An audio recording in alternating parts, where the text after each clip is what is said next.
தூத்துக்குடி மாநகராட்சிக்கு சொந்தமான எரிவாயு தகன மேடையில் இரு பிரிவினருக்கிடையே தகராறு ஏற்பட்டு மோதிக்கொண்ட சம்பவம் பரபரப்பை ஏற்படுத்தியது. ஒரே சமயத்தில் இருவரது உடல் தகனம் செய்யப்பட இருந்த நிலையில் யார் முதலில் தகனம் செய்வது என்பதில் இரு தரப்பினர் மோதியுள்ளனர். தூத்துக்குடி பாரதி நகரை சேர்ந்த இசக்கிராணி மற்றும் அண்ணா நகரை சேர்ந்த ஐயாதுரை என்பவரின் உடலை தகனம் செய்வதில் இரு தரப்புக்கிடையே ஏற்பட்ட தகராறு கைகலப்பாகியிருக்கிறது.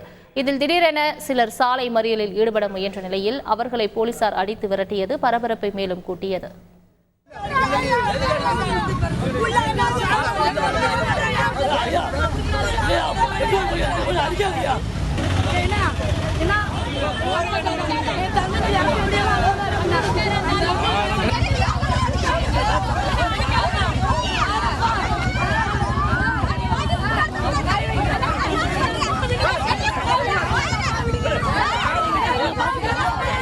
ஆஸ்பத்திரி போக மாட்டேன், எதுக்காண்டி காரணத்துக்காண்டி நான் பார்க்க வந்தவனும் அடிக்காங்க.